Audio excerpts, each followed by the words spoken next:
제가 어떤 환자들을 경험을 했냐면 비행기 가끔씩 타셨잖아요. 착륙을 하는데 좀 세게 착륙을 하는 거예요. 근데 마비가 돼요.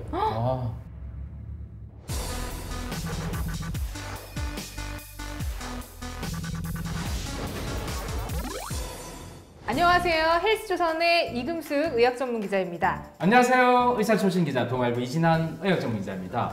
대한신경외과학회에서 일반인들에게 뇌와 척추 분야에 유익한 정보를 알려드리고자 시작한 신경외과 신사부. 오늘의 주제는 이름이 아주 어려운 질환이지만 많은 사람들이 이 질환 때문에 고생을 많이 한다고 합니다.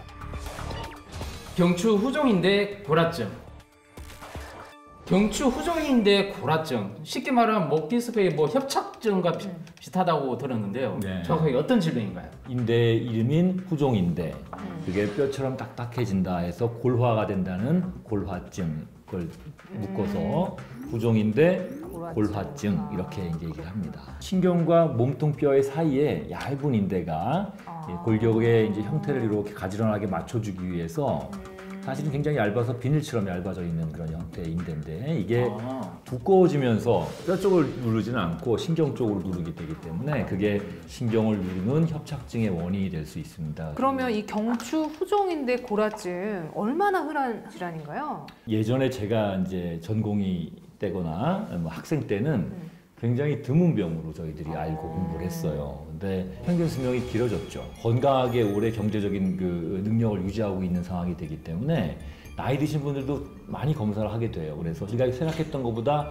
훨씬 많은 발병률을 갖고 있다라고 이제 얘기를 하고 있고요.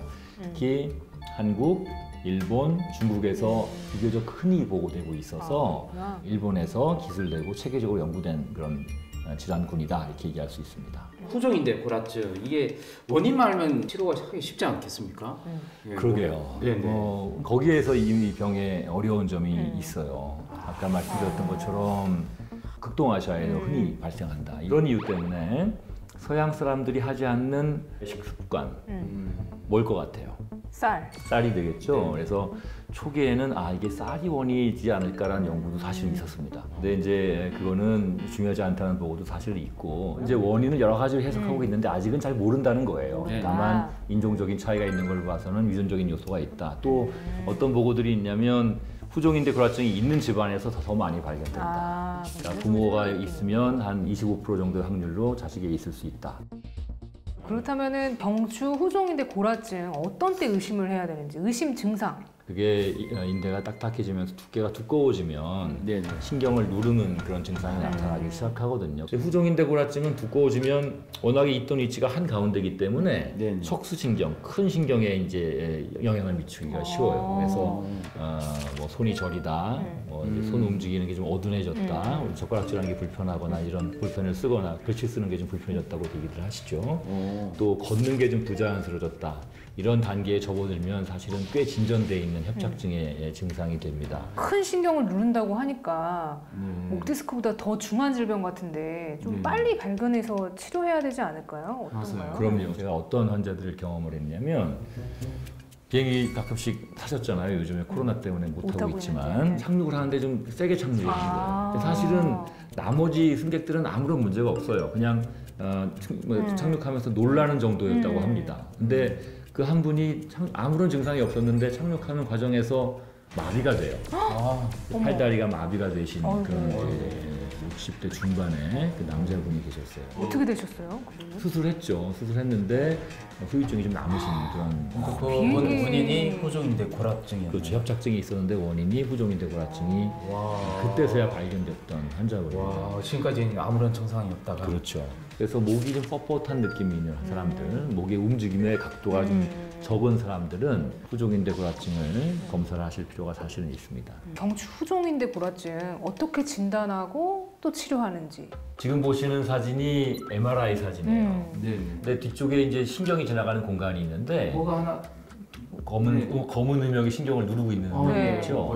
저게 사실은 저 MRI만 놓고 보면 저게 디스크인지 뭐 인대가 고라돼 있는 건지 알기가 쉽지는 않아요. 다만 신경이 많이 눌려 있다는 정도죠. 네. CT에서 더 쉽게 진단할 수 있습니다. 저 척추뼈 뒤쪽으로 하얀 돌기가 형성이 돼 있는 네. 거 있잖아요. 네. 저게 후종인대가 딱딱해져 있는 현상입니다. 와, 저기 CT에서 보이는군요. 그렇죠. 네. 오히려 저 고라돼 있는 모습은 MRI보다 CT에서 더 분명하고 확실하게 보일 수가 있어요. 후종인대 고라증이라는 거는 신경의 앞쪽에 생겨 있는 네. 병이기 때문에 앞쪽에서 수술하는 게 가장 이상적일 수 있죠. 근데 문제는 여러 마디를 신경을 누르고 있는 상태가 되기 때문에 앞쪽에서 수술하게 되면 어떤 일이 생기냐면 목의 위쪽에 생겨 있는 경우에는 우리가 앞쪽에서 수술하려면 턱이 막고 있어요.